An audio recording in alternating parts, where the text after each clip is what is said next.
5 நீதிமன்றத்துக்கு நான் லெட்ரு அனுப்பினேன். அந்த லெட்ரு வந்து பிடிஜே நீதிபதி ஐயா அவர்கள் வாங்கவில்லை. அது ரிட்டன் அனுப்பிச்சிருக்காங்க. நீதி அரசர் இல்லை அப்படின்னு சொல்லி லெட்ரு ரிட்டன் வந்திருக்கு. அப்புறம் 68J சிபிஐ கோர்ட்டு ஜெயன் 2 ஜெயம் 1 வாங்கியிருக்காங்க. 2 பேப்பர் அனுப்பிச்சிருந்தேன். ஒன்று கலரு, இந்த கலர் பேப்பர் ஒன்று அனுப்பிச்சிருந்தேன். அதே மாதிரி இந்த லெட்ரு திரும்பி வந்த உடனே செல்லூர் போஸ்ட்மேன் எனக்கு ஃபோன் பண்ணார். ஜெயபாண்டியன் சார், உங்களுக்கு லெட்ரு வந்திருக்கு ரிட்டன் அப்படின்றாரு. ரிட்டன் வந்திருக்குதா சார்? நான் வேலை பார்த்துக்கிட்டு இருக்கேன்னே, நாளைக்கு வந்து வாங்கிக்கிறேன்னே. சனிக்கிழமை அன்னைக்கு கொடுத்தாரு. அவர் ஃபோன் பண்ணது அவர் ஃபோன் நம்பர். எப்படி இது மாதிரி கலெக்டர் சங்கீதா அவர்கள் எதற்காக ஜெயபாண்டிக்கு அந்த எனக்கு கொடுக்கல? ஜெயபாண்டிக்கு ஏன் இப்போ இந்த இதுக்கு வந்து நான் வீடியோ எடுத்துருக்கிறேன். இவ்வளோ நேர்மையானவண்டு இப்படி விளம்பரம்லாம் பண்ணுவாங்க பாருங்கள்.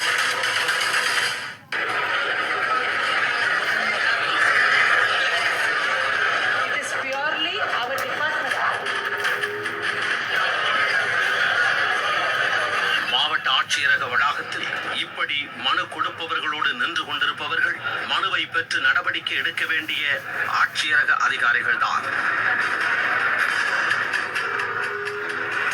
கூட்டம் நடந்து கொண்டிருந்த போது ஆர்டிஓ தொடங்கி அனைத்து அதிகாரிகளும் ஏன் இப்படி வெளியே நின்றார்கள் என விசாரித்த போதுதான் தாமதமாக வந்து ஆட்சியரின் நடவடிக்கைக்கு ஆளானது தெரிய வந்தது.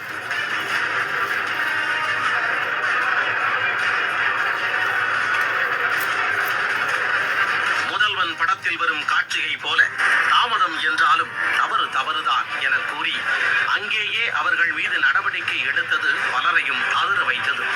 மேலும் யார் இந்த ஆட்சியர் என பலரையும் திரும்பி பார்க்கவும் வைத்தது.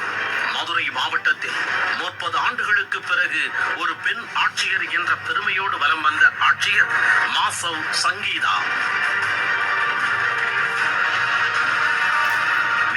பதவியேற்ற கையோடு அரசு நலத்திட்ட முறைகேடுகளை களையெடுக்கும் பணியையும் தொடங்கிவிட்டார். கடந்த ஜூன் மாதம் வாடிப்பட்டியில் போடப்பட்ட தரமற்ற தார் சாலையை ஆய்வு செய்த ஆட்சியர் சங்கீதா, இதுதான் தார் சாலையா என கேள்வி எழுப்பி கெடுபிடி காட்டி அதிகாரிகளை வறுத்தெடுத்தார்.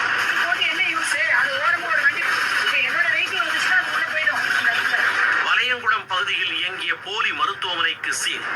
மதுரை அரசு ராஜாஜி மருத்துவமனை மருத்துவர்களுக்கு எதிராக அறிக்கை என அவர் எடுத்த அதிரடி நடவடிக்கைகள் ஏராளம்.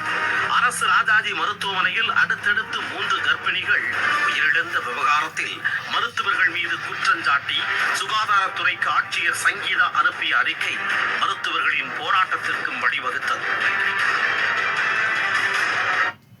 பார்த்துட்டீங்க. இந்த சங்கீதா வந்து இன்றைக்கி நான் வந்து லெட்ரு போய் வாங்கிட்டு வந்தேன். அந்த லெட்ரு வாங்குறதுக்கு முன்னாடி என்ன தெரியுமா கொடுத்தாங்க? இதில் சீல் இருக்குது, இது ரிட்டன் வந்ததுன்னு ஜெயபாண்டிகிட்ட தான் கொடுக்கணும்னு சொல்லி அந்த ஜெயபாண்டிக்கு அந்த செல்லூர் தபால் ஊழியர் எனக்கு ஃபோன் பண்ணியிருக்காரு. சங்கீதா ஐஎஸ் அதிகாரி சங்கீதாவுடைய ஆட்சியாளராக இருக்கும்போது ஜெயபாண்டிக்கு என்னுடைய லெட்டருக்கு என்கிட்ட வந்து பதில் கொடுத்தாங்களா? இந்த செல்லூர் போஸ்ட்மேன் அவருக்கு நன்றியும் தெரிவித்துக் கொள்கிறேன். ஏன் இந்த நம்பரை காமிக்கிறேன்னா, இப்படி நேர்மையாக இருக்கணும். லெட்டருக்குரியவனுக்கு லெட்ரு வந்து ஜெயபாண்டிக்கு ஃபோன் பண்ணி கொடுத்துருக்கணும். என் லெட்டரை சங்கீதாவும் அனிசேகர் எனக்கு பதிலே அனுப்பலை. சங்கீதா வந்து பதில் அனுப்பிட்டு என்ன பண்ணாங்க? சங்கீதா வந்து எனக்கு கொடுக்குறது கிடையாது, பக்கத்தில் வந்து கொடுத்துட்டு போயிடுவாங்க. நான் ஏற்கனவே அக்னாலஜ்மெண்ட் கார்டு எல்லாமே இது பண்ணியிருக்கேன் சார், என் கையில் தான் சார் கொடுக்கணும் லெட்டருன்னு சொன்னால் ஒரு 10 பேர்கிட்ட அந்த லெட்ரு மாதிரி என்கிட்ட வரும். ஆனால் அது எனக்கும் அதுக்கும் சம்மந்தம் இல்லாமல் இருக்கும்.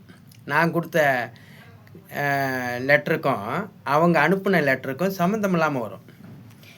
அதை ஏன் நீங்கள் வாங்கினீங்கன்னு கேட்டால் என்கிட்ட கொடுத்துட்டு போயிட்டாங்க அப்படின்னு சொல்கிறாங்க.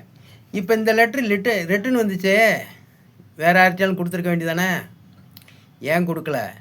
ஆனால் இந்த லெட்ரு வாங்கும்போது 2 கையெழுத்து இங்கிலீஷில் ஒரு தடவை போட்டேன், ஒரே இதில் தமிழ்லேயும் போட்டேன். அங்கே இருக்கிற கேமரா பூரா பதிவு, தல்லாகுளம் இந்தியன் போஸ்ட் ஆஃபீஸில் கேமரா. அதுபோக நானும் என் செல்ஃபோனை ஆன் பண்ணி நானும் வீடியோ எடுத்துக்கிட்டேன். இத்தனை ஆதாரத்தோட ஒரு சாதாரண லெட்டருக்கு இப்படின்னும் போது சங்கீதாவை வந்து நான் செருப்பை கழுத்தை அடித்து அரை நிர்வாணமாக வீடியோ போடும்போது, தேசிய கொடி எரிக்கும்போது நீதிமன்றத்துக்கு செருப்பு மாலைலாம் போட்டு மதுரை முழுவதும் ஊர்வலம் போகிறதுக்கு அனுமதித்தாங்க. அப்போ அவங்க அனுமதிக்கலைன்னா இனி அரெஸ்ட் பண்ணியிருப்பாங்க. அனுமதித்ததுனால தான் நான் அஹிம்சாவரம் 7வது தெருவிலேருந்து செல்லூர் காவல் நிலையத்து வழியாகவும் முன்கூட்டியாகவே போஸ்ட்லாம் ஒட்டியிருந்தேன். நாளைக்கு இந்த மாதிரி ஊர்வலம் போகிறேன்னு சொல்லி ஒரு ரயில் மறியல் பண்ணாலும் போஸ்ட் ஒட்டிடுவேன். அப்போ இந்த ஜெயம் 1 நீதிமன்றம் என்னை கூண்டில் வச்சு விசாரிக்கலை.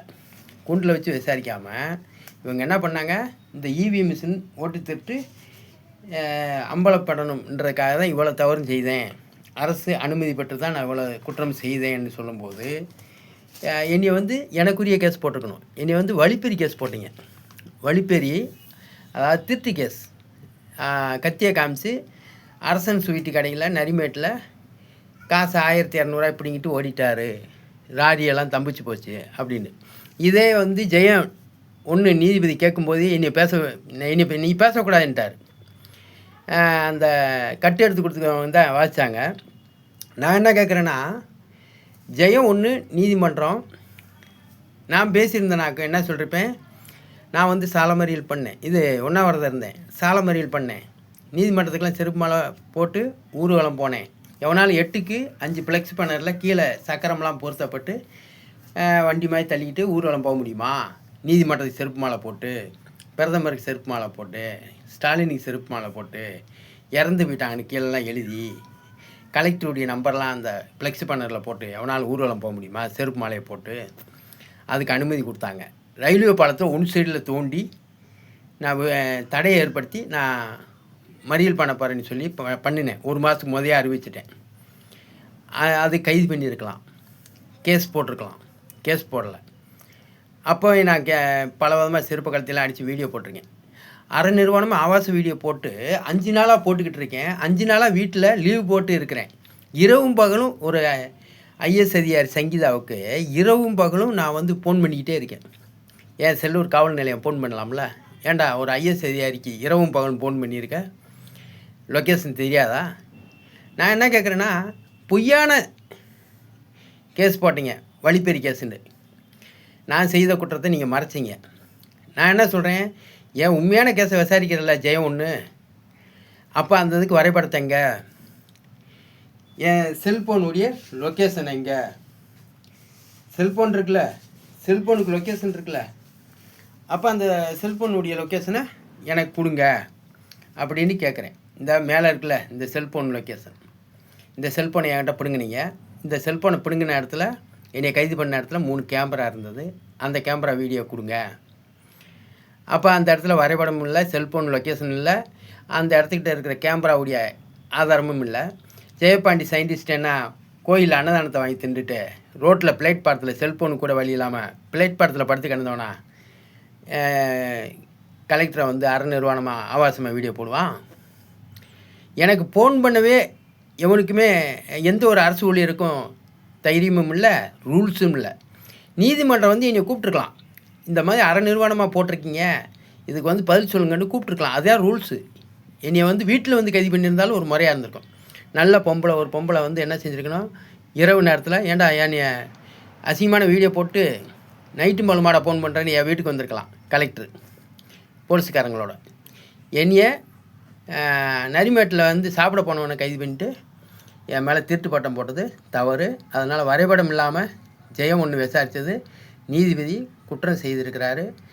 இதை தீர விசாரிக்கணும். நன்றி, வணக்கம். அடுத்த டேக்கில் பேசுவோம். PO Jayapandi scientist.